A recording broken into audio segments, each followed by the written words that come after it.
Onda Bacana, el podcast donde un mar de interculturalidad y experiencias se entrelazan.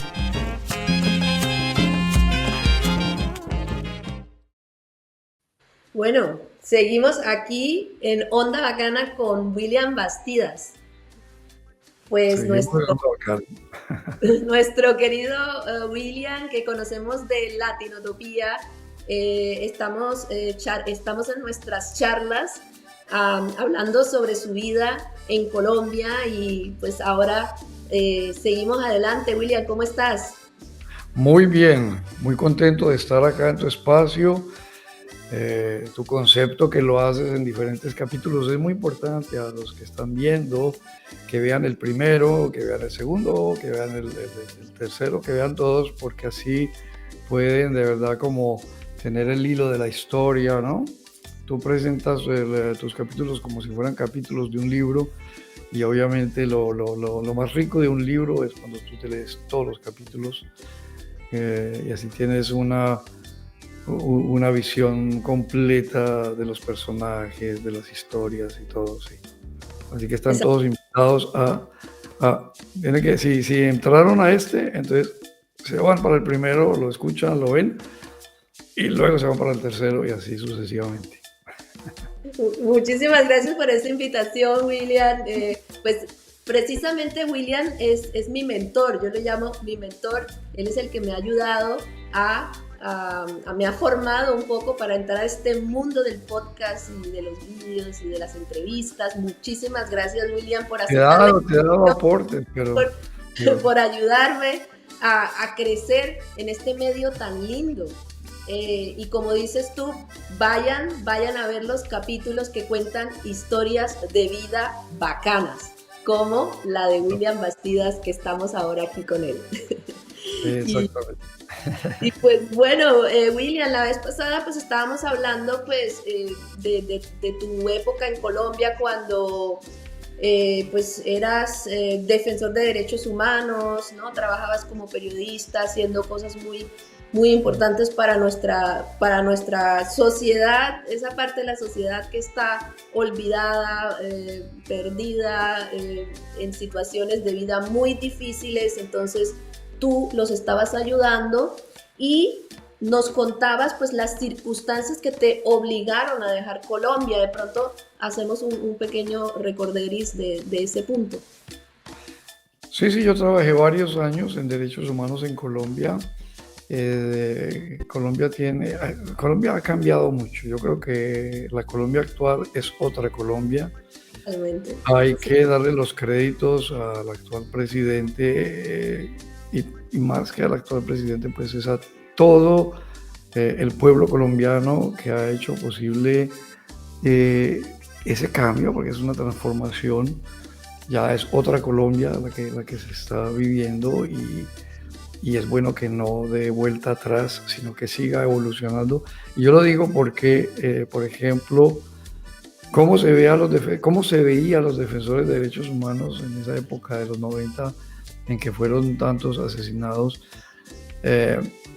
Hay una visión equivocada, falsa, que piensan que los oponen a los defensores de derechos humanos, así como los líderes sociales los ponen como si fueran también enemigos del Estado, incluso así se decían, o como decía el expresidente Uribe, decía de los defensores en esa época que eran traficantes de derechos.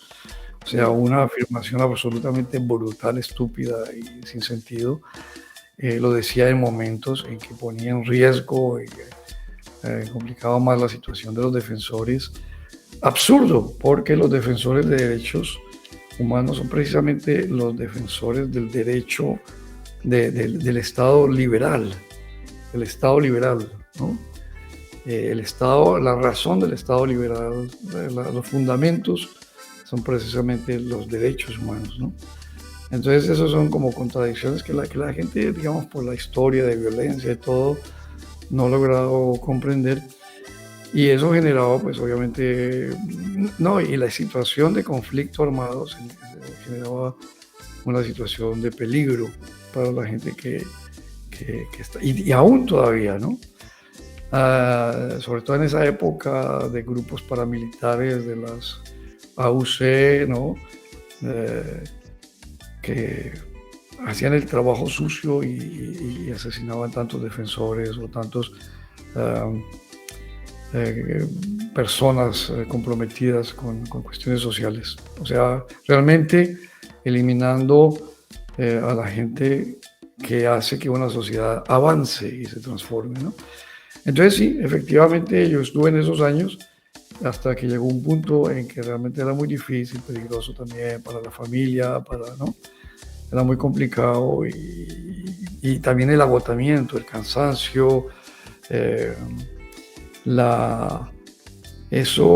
trabajo era una confrontación cotidiana, diaria, con la realidad de muerte de Colombia. Nosotros recibíamos información sobre los casos de violación de derechos humanos, también de las infracciones contra el derecho internacional humanitario de los grupos guerrilleros, también todo de la violencia social y política ejercida por todos los actores, paramilitares, por el Estado, por las FARC, por el ELN, todo, porque los grupos también guerrilleros cometían infracciones muy graves del derecho internacional humanitario, contra la ecología, gravísimos, y contra la población. Todos los actores estaban realmente metidos en esto, y afortunadamente se han generado procesos, el proceso de paz posteriormente y otros procesos, la democratización del país y todo, que creo que Colombia ha cambiado, está creciendo, y hay que aprender a esas diferencias que son buenas y son sanas, por grandes que sean, a tramitarlas de forma democrática, con el diálogo, a través de las elecciones, a través de, ¿no? Y todo eso yo creo que ahí se ha crecido. Yo en eso tengo que decir que he notado crecimiento en Colombia. Sí, pues has mencionado muchísimos temas muy importantes para Colombia. Yo quisiera simplemente comentar en este punto, al escuchar todo lo que has dicho, que pues la invitación mía y la invitación de todos los colombianos debería ser a escucharnos más, a respetar a los que piensan diferente.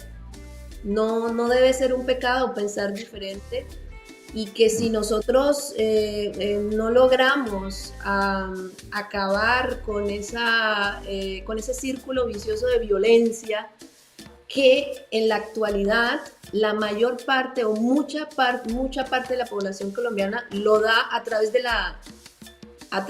de la palabra, porque están siempre peleando. Entonces la invitación a ponernos más bacanos, a pensar que si la otra persona piensa diferente es su derecho, y no tenemos que pensar igual para poder vivir juntos.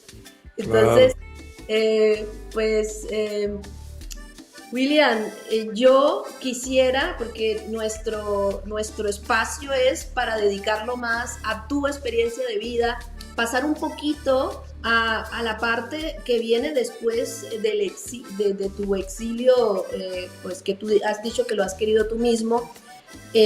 ¿Cómo es cuando no es una elección o cuando es una necesidad? Ahí hay una diferencia, ¿no? ¿Tú cómo lo viviste? ¿Cómo viviste esa llegada acá a Alemania?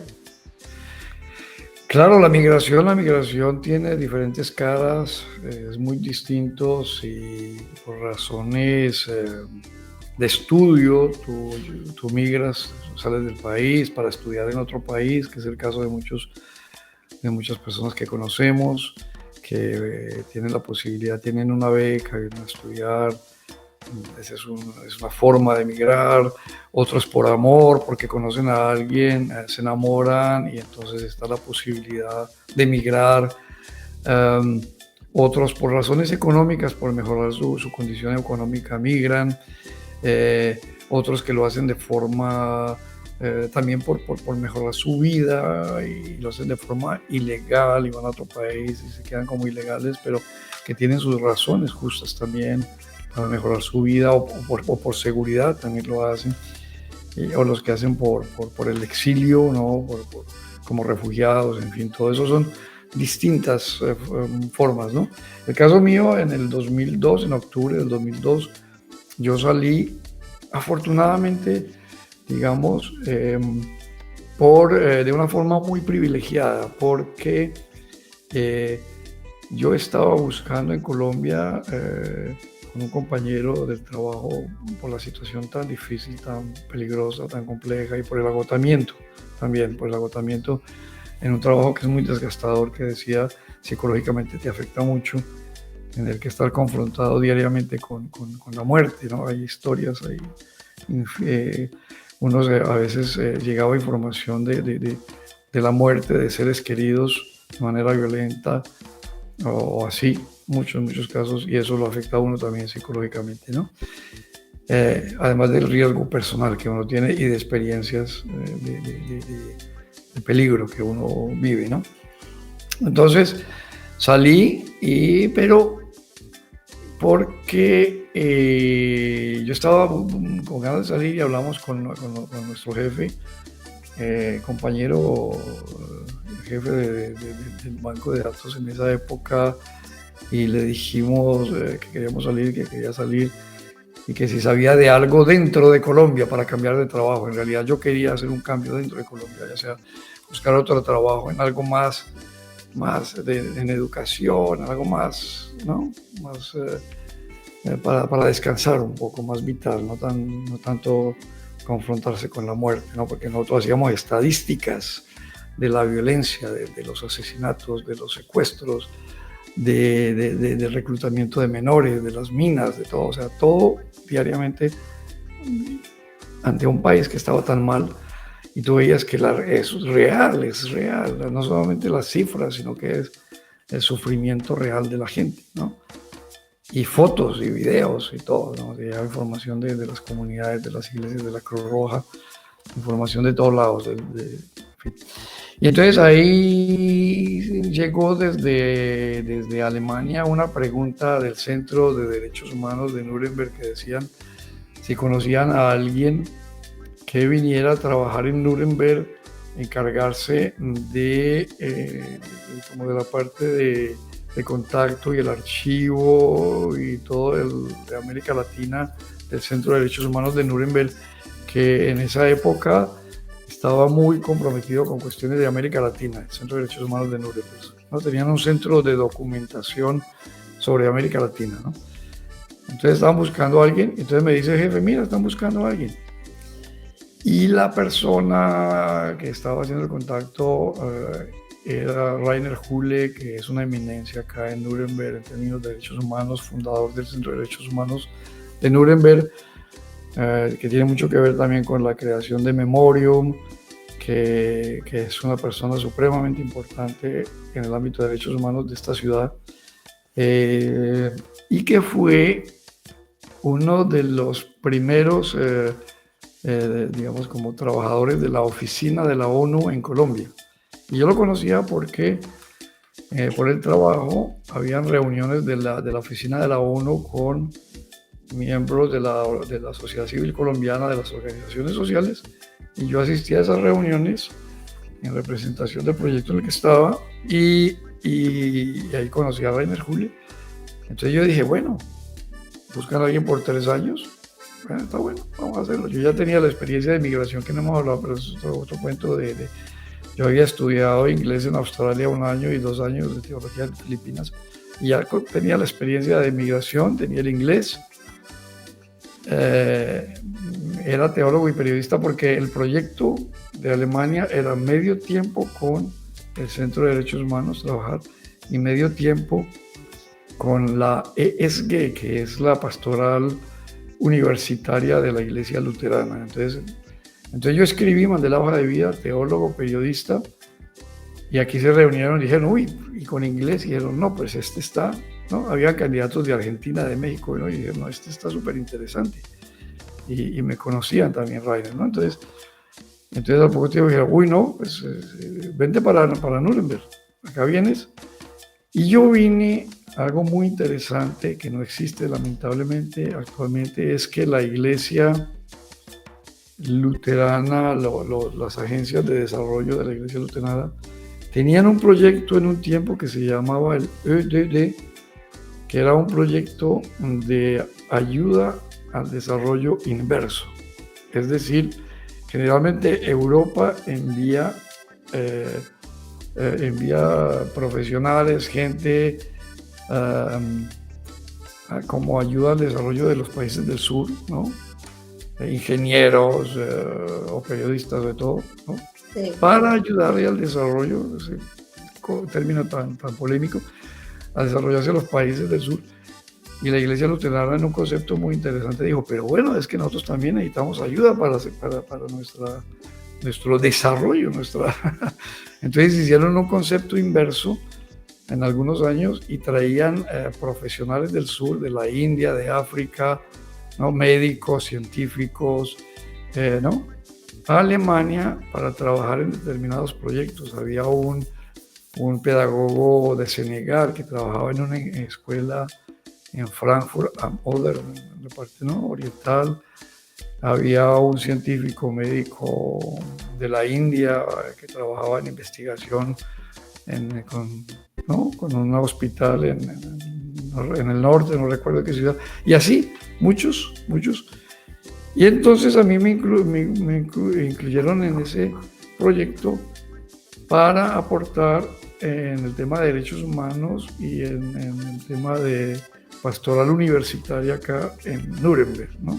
Como teólogo, curiosamente católico en una institución evangélica. Muy interesante el proyecto, era ecuménico, de desarrollo de derechos humanos. Entonces yo fui ayuda al desarrollo a Alemania en ese tiempo. Suena rarísimo, eso ya no existe. Y a veces decíamos a la gente y la gente, oh, ¿cómo vienen los del sur aquí a ayudarnos aquí a desarrollarnos, ¿no? Entonces así fue algo súper interesante, muy bonito. Y así vine y estuve trabajando efectivamente un tiempo hasta que ese proyecto se acabó y quedé desempleado y quedamos con mi familia. Yo vine con mi familia, mi esposa colombiana y 2 hijos. Y después de 3 años quedamos ya, bueno, con la idea, hay que volver, ¿no? Sí, pero espérate, antes de que sigas adelante, porque precisamente tú has nombrado un tema que la gente estaba pues sorprendida porque venían de afuera personas a ayudar al desarrollo acá en Alemania. Yo pienso que una de las razones de Onda Bacana es también mirar esos aspectos, los aspectos de que no solamente nosotros nos enriquecemos con esta nueva cultura, sino que ellos también pueden aprender de nosotros y justo al final termina habiendo una simbiosis, ¿no?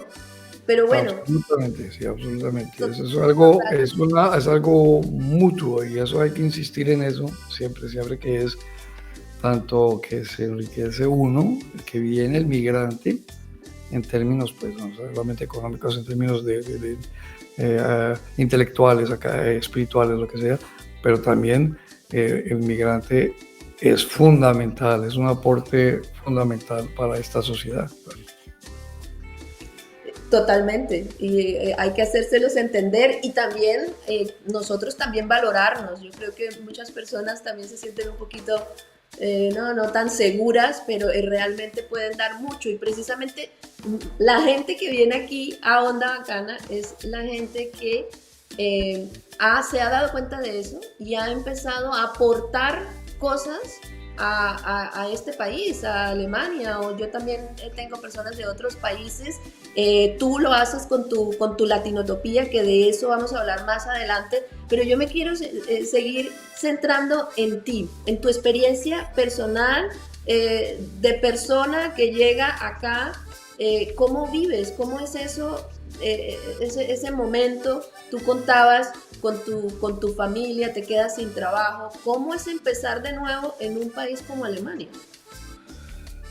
Claro, es un desafío tremendo, digamos. La llegada fue privilegiada, como te digo, porque tenía ese trabajo y llegué muy bien, muy bien acogido por la gente del equipo del Centro de Derechos Humanos de Nuremberg, por la ESG, la Evangelische Studierendengemeinde que estaba acá, por todo el equipo, por toda la gente, fue muy bien acogido. Entonces yo realmente llegué, no todo el mundo tiene ese privilegio, pero yo llegué muy bien acogido, con un muy buen sueldo, nos ayudaron a ubicarnos, o sea, como te digo, estaba en una situación de privilegio, pues en esa migración, absolutamente bien, ¿no? Entonces fue bien, la ex esposa mía colombiana, quien vino conmigo, ¿no? Ya vinimos juntos, pero luego nos separamos y los niños y todo, también se sintieron muy acogidos, tanto que cuando terminó el proyecto y frente a la pregunta qué hacer si volver a regresar, en realidad mi ex esposa colombiana y los niños estaban muy contentos, entonces decían, queremos seguir acá, ¿no? Nos sentimos muy bien acá. Los niños, eso pasa mucho en la migración, cuando los niños vienen pequeños y crecen y luego ya están mayores, ya ellos tienen sus raíces acá, ¿no? No tanto como uno, ¿no? Sino que eso lo experimentamos todos, ¿no? Lo han mencionado varios de tus invitados también, que tienen niños acá, ellos hacen parte de esta. Algunos nacen acá, ¿no? De nuestros hijos nacen acá, otros vienen muy pequeñitos y se convierte en su referente cultural, en su tierra natal, podría decir una realidad, ¿no? Entonces, frente a esa situación decidimos quedarnos y ahí en ese momento es cuando empezaron las dificultades de la migración porque ya no tenía trabajo. ¿Sabes? En la migración es fundamental ese aspecto económico de trabajo, como es en la vida, de tener tu sustento, ¿no? Entonces yo ya no tenía trabajo y había que ver quién sostenía la familia. Entonces teníamos muy buenos amigos y el grupo de amigos, de una forma muy solidaria, muy bella, entre todos decían, bueno, pero ¿quién puede conseguir trabajo para William? ¿No? Y salió una colombiana empresaria muy interesante que dijo, bueno, no, yo le doy trabajo, pero le puedo dar trabajo a tu esposa, o a mi ex esposa. Uh-huh. Y ella, entonces cambiamos los roles. Ella empezó a trabajar y yo quedé al frente de los niños y también buscando trabajo, porque la idea era, mientras yo conseguía un trabajo, ella iba trabajando. Y así fuimos, pero era un poco más difícil todo. El tema del cambio de roles es un tema muy complejo, no es fácil para una pareja, es difícil, en fin. Y la situación mucho fue cambiando. Desafortunadamente evolucionó un poco mal hasta el punto de que nos separamos y ahí quedé yo en una situación peor todavía, solo, sin trabajo, sin familia, bueno, la familia sí, pero separado y afortunadamente ya hacía cosas con en internet. Mi afición era el web design, ¿no? Y actualmente aquí donde estoy en mi oficina, soy independiente y empresario y trabajo con web design. Y eso es lo que me ha permitido sostenerme y estuve un tiempo así hasta que, bueno, conocí mi nueva esposa. Luego de un tiempo conseguí un trabajo ya que me daba mucha estabilidad. Pero a mi nueva esposa la conocí, nos casamos ya. Tengo una nueva familia con otra niña y ahí ha sido un panorama, un desafío tremendo, o sea, la migración. Y solo para decir eso, el tema de este tipo de situaciones, por ejemplo, una separación en situación de migración es muy difícil, muy difícil. Más traumática. Es muy traumática, es más difícil para todos, para los niños, para los papás. Eso, muchos que escuchan de pronto han tenido esa experiencia o están en ese proceso y hay que decir que es muy difícil porque no están tus redes de apoyo, ¿no? No está tu familia, no está, ¿no? Y Claro. entonces se hace un proceso bastante doloroso, fue un proceso muy difícil. Yo creo que una de las etapas más difíciles de mi vida, junto con todas esas etapas de peligro en derechos humanos, y entonces es difícil. Pues Eso sí, como- bien, yo creo que tendríamos que decirle a las personas que nos escuchan o que nos ven que busquen ayuda, que no se queden solas, que hablen con amigos, que busquen sus amigos alemanes para que los apoyen, que no se queden solos, porque lo peor es estar en una situación de divorcio, bueno, me lo puedo imaginar, efectivamente. todo lo que cuentas, y quedarse uno, aislarse, uno debe Sí, tratar sí. de no aislarse. Esas personas que nos escuchan, que de pronto, que algún día nos escuchan y están en ese proceso, que es un proceso de migración muy doloroso, muy difícil, sobre todo cuando tú tienes niños y entonces tú dices, bueno, pero ¿yo qué hago? Ahora estoy sin niños, no me quiero volver porque tengo yo, en mi caso mío, yo no quería volver porque tenía a mis niños acá, no estaba bien económicamente, afortunadamente muchos amigos me ayudaron hasta que logré ubicarme. Es supremamente difícil, y eso puede pasar con una mujer. Yo, en el caso mío, yo era el cambio de roles, yo era como el amo de casa y tú te sales y no tienes trabajo. Eso pasa con muchas mujeres. Estás en la calle.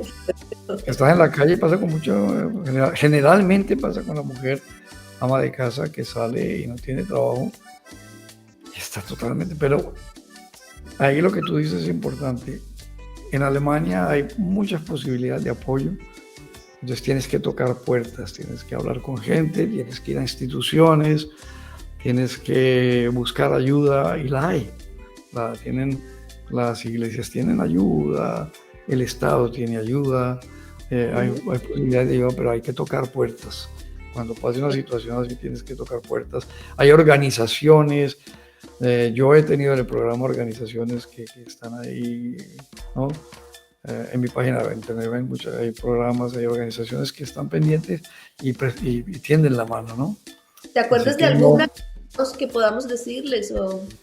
Organizaciones de mujeres, está la organización de mujeres, está Feme Positivos que tuve hace poco, pero también está una muy importante que es la se llama Organización de Mujeres, precisamente. Espérate, te voy a decir, Organización Nosotras. Organización Nosotras es una organización muy, muy fuerte en ese tema de la ayuda a la mujer, sobre todo a la mujer, pero también a los hombres. O sea, si hay un hombre en una situación así, también puede incluso comunicarse con ellas, según hablamos con ellas. Y más información está en la página de Latinotopía en Cuentas. Y el podcast, no, ese no lo tuvimos en podcast, por eso no está grabado, pero ahí están todos los datos de contactos. Hay mecanismos de ayuda. Organización Nosotras o Feme Positivas son organizaciones que pueden dar una mano y ubicar a la gente, sobre todo a la mujer. Pero los hombres también, pero las iglesias también. Las iglesias tienen instituciones de apoyo, y el Estado también tiene instituciones de apoyo, tanto económico como de apoyo psicológico y todo. O cualquier pregunta nos escriben a nosotros, a Onda Latina o a Latinotopía, con mucho gusto, y ubicamos a la gente. Ahí estamos Mónica y William, Onda Bacana y Latinotopía, y escríbenos y los redireccionamos.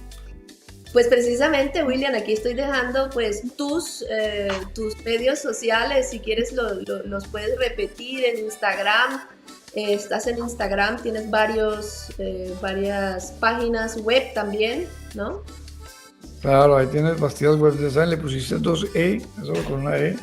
Ah, ok, la tengo que y cambiar. Está Latinotopía, pero Latinotopía Bastidas.es es, digamos, el proyecto mío de web design, ¿no? De internet, mi proyecto más comercial, digamos. Pero yo soy periodista profesional y tengo Latinotopía.net, que es un proyecto de comunicación como Onda Bacana, que lleva muchos años y que tiene como tres frentes de comunicación, que es la página de internet, un portal de internet, pero tiene también el canal de YouTube.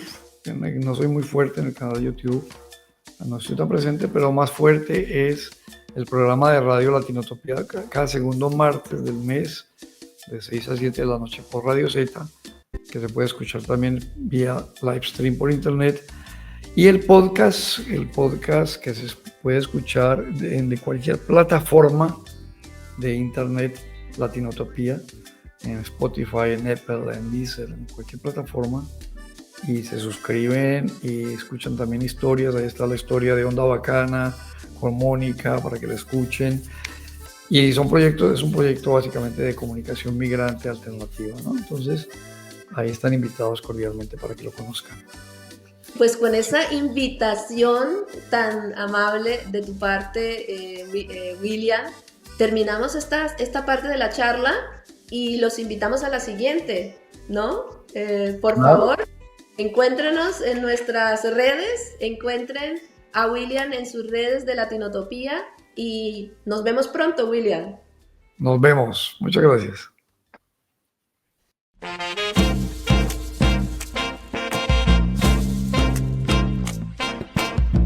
Onda Bacana, el podcast donde un mar de interculturalidad y experiencias se entrelazan.